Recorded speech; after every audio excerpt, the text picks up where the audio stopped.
DV live radio, आपकी आवाज। खबरें आज की। नमस्कार, मैं हूं समीर आत्मज मिश्र। छत्तीसगढ़ में सुरक्षा बलों की माओवादियों के साथ मुठभेड़, 16 माओवादियों के मारे जाने का दावा। अभियान के दौरान आज प्रातः 8 बजे से लेकर अनेक बार माओवादी एवं सुरक्षा बल के बीच में मुठभेड़ हुई। मुठभेड़ के उपरांत इलाका का सर्चिंग में कुल 16 माओवादियों का डेड बॉडी अब तक रिकवर की गए थे। नेपाल में राजशाही के समर्थकों और विरोधियों में झड़प, 3 की मौत। काठमांडू के कई इलाकों में कर्फ्यू। शेयर मार्केट की साप्ताहिक समीक्षा और खेल की खबरों के अलावा बात करेंगे फिल्म अभिनेता उत्पल दत्त की। लेकिन पहले हेडलाइंस।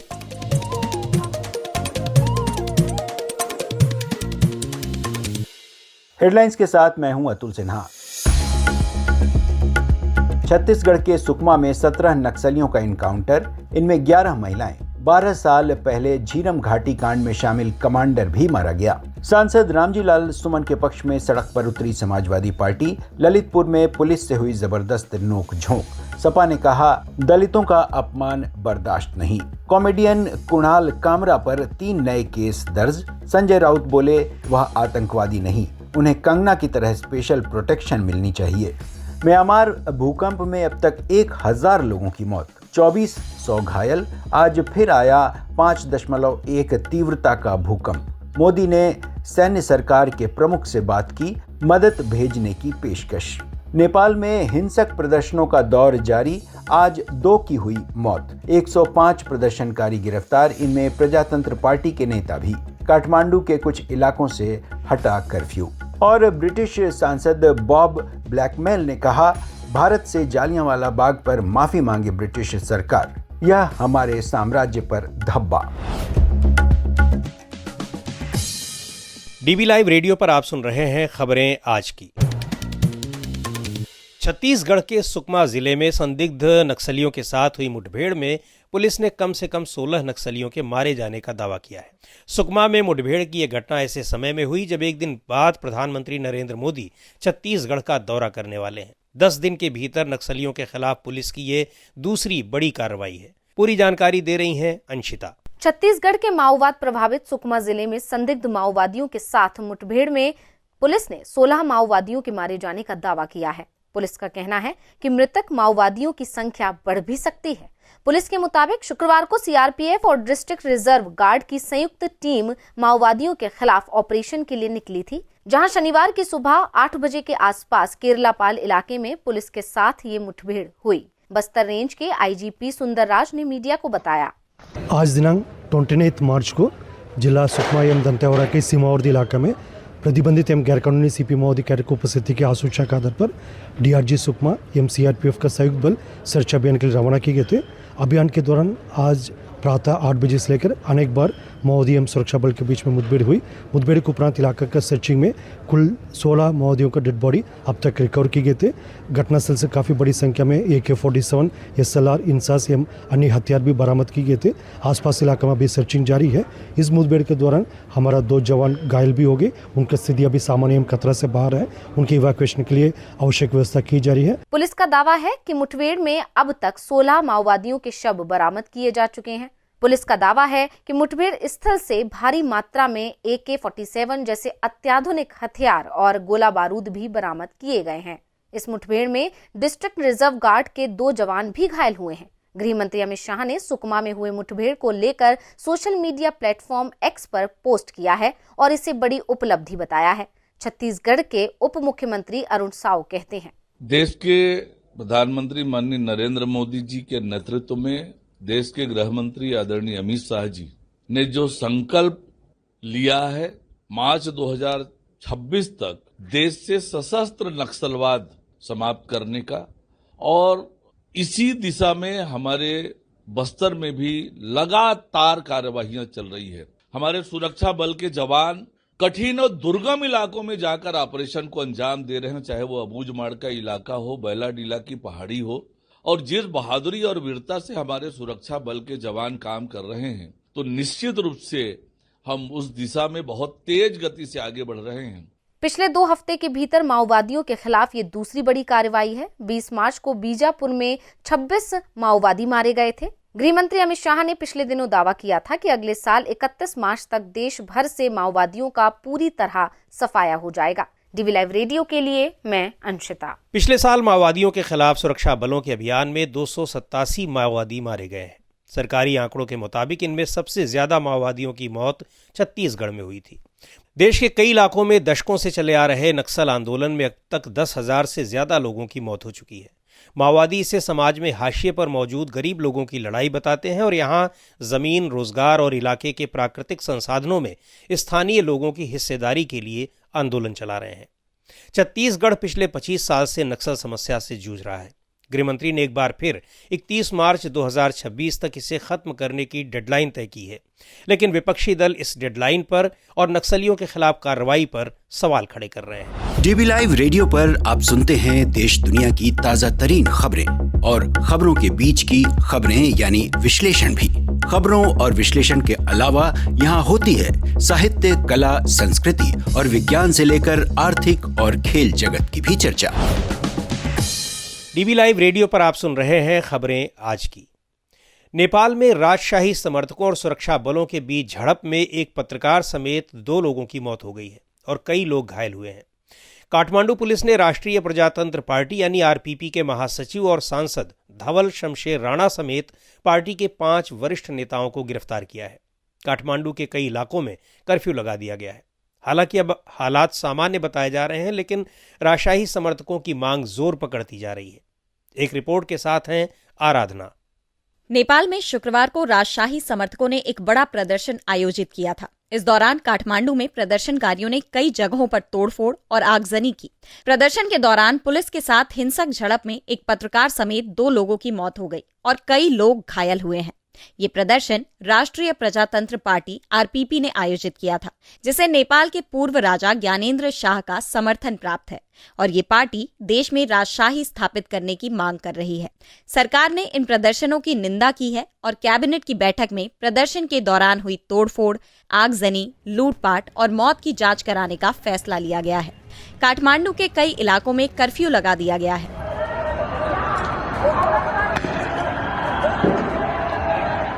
नेपाल के गृह मंत्रालय के मुताबिक राजशाही समर्थक प्रदर्शन में 10,000 से भी ज्यादा लोग इकट्ठा हुए थे। प्रत्यक्षदर्शियों के मुताबिक काठमांडू के तिनकुने इलाके में कई घरों में तोड़फोड़ की गई, कुछ घरों में आग लगा दी गई और communist party of Nepal United socialist के दफ्तर में घुसने की कोशिश की गई। प्रदर्शनकारियों ने पेरिस दन्ना में communist party of Nepal Maoist centre के कार्यालय में भी घुसने की कोशिश की और कई सरकारी वाहनों को आग के हवाले कर दिया।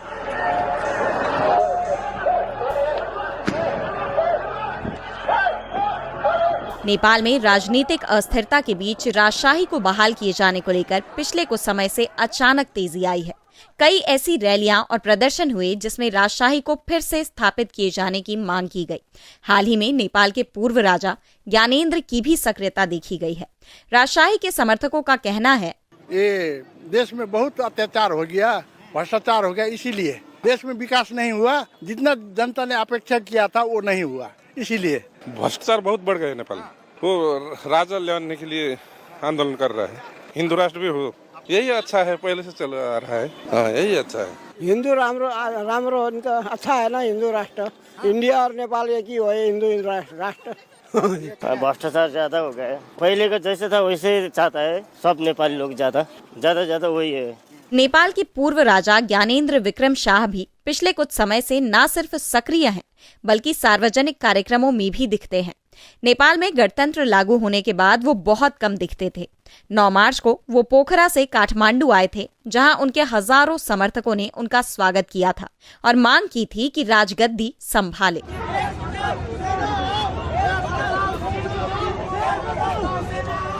इस प्रदर्शन में पूर्व राजा ज्ञानेन्द्र के साथ उत्तर प्रदेश के मुख्यमंत्री योगी आदित्यनाथ की भी तस्वीर दिखी थी, जिसने काफी सुर्खियां बटोरी थी।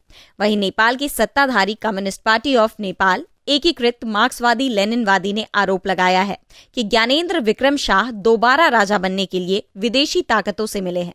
लेकिन नेपाल में राजशाही समर्थकों का कहना है कि लोग सरकार से काफी निराश हैं और इसी वजह से राजतंत्र के समर्थकों को मौका मिल रहा है। डीबी लाइव रेडियो के लिए मैं आराधना। आप सुन रहे हैं डीबी लाइव रेडियो, आपकी आवाज। इस हफ्ते शेयर बाजार में क्या कुछ हुआ, शेयर बाजार की हलचल पर नजर डाल रही हैं आंचल। भारतीय शेयर बाजार के लिए पिछला हफ्ता मिला जुला रहा। हफ्ते के आखिरी दिन शेयर मार्केट में कामकाज की शुरुआत तो हरे निशान से हुई, लेकिन क्लोजिंग तक आते आते शेयर मार्केट में गिरावट ही दर्ज हुई। पूरे हफ्ते निफ्टी और सेंसेक्स दोनों में भारी उतार चढ़ाव देखने को मिला। सेंसेक्स 191.51 अंक की गिरावट के साथ 77,414 अंकों पर बंद हुआ, जबकि निफ्टी 72.61 अंक टूटकर 23,519 के लेवल पर बंद हुआ। शुक्रवार को निफ्टी 50 इंडेक्स के शेयर बाजारों में सबसे ज्यादा उछाल टाटा कंज्यूमर्स ने दर्ज किया, जबकि कोटक बैंक के शेयर 2% के उछाल के साथ 2,171 रुपए के लेवल पर बंद हुए। इसके बाद अपोलो हॉस्पिटल के शेयर 1.92% चढ़कर 6,616 रुपए के लेवल पर बंद हुए, जबकि ओएनजीसी के शेयर 1.74% की बढ़ोतरी के साथ 246.38 पर क्लोज हुए। अमेरिकी राष्ट्रपति डोनाल्ड ट्रंप की सरकार ने अगले हफ्ते यानी कि 2 अप्रैल से टैरिफ नियम लागू करने की बात कही है। इस घोषणा के लागू होने से पहले निवेशक सतर्क रुख अपना रहे हैं, जिसकी वजह से ऑटो और आईटी सेक्टर के शेयरों में बिकवाली देखने को मिली और सेंसेक्स और निफ्टी लाल निशान पर बंद हुए। हालांकि तेल से जुड़ी कंपनियों के शेयरों में बढ़ोतरी देखने को मिली है, जिसके पीछे ये खबर है कि दुनिया की सबसे बड़ी तेल production company Saudi Aramco Bharat में निवेश के लिए ओएनजीसी और बीपीसीएल से बातचीत कर रही है। इस खबर के सामने आने के बाद इन दोनों कंपनियों के शेयरों में 5% से ज्यादा का उछाल आया है। खबर है कि सऊदी अरब की सरकारी तेल कंपनी सऊदी अरामको ने हर प्रोजेक्ट को अपनी हिस्सेदारी से 3 गुना अधिक तेल की सप्लाई करने की पेशकश की है। इसके अलावा वो भारत में या एक्सपोर्ट के जरिए प्रोडक्शन में अपने स्टेक बेचना चाहती है। अरामको दुनिया के तीसरे बड़े तेल कंज्यूमर और इंपोर्टर भारत में लंबे समय से व्यापार की संभावनाएं खोज रही हैं। कुल मिलाकर देखा जाए तो फाइनेंशियल ईयर 2024-25 के आखिरी हफ्ते शेयर मार्केट में काफी उथल पुथल रही। सोना भी साल जाते जाते ऑल टाइम हाई पर पहुंच गया। चांदी की कीमत में भी भारी बढ़ोतरी देखने को मिली, लेकिन डोनाल्ड ट्रंप ने 2 अप्रैल से भारत समेत दुनिया के कई देशों पर जवाबी टैरिफ लगाने की जो धमकी दी है, अगर वो अपने उस प्लान के साथ आगे बढ़ते हैं तो इससे दुनिया में हाहाकार मच सकता है। डीबी लाइव रेडियो के लिए मैं आंचल। आप सुन रहे हैं डीबी लाइव रेडियो, आपकी आवाज। और अब वक्त हो चला है खेल की खबरों का। खेल जगत की खबरों के साथ हैं यश त्रिवेदी।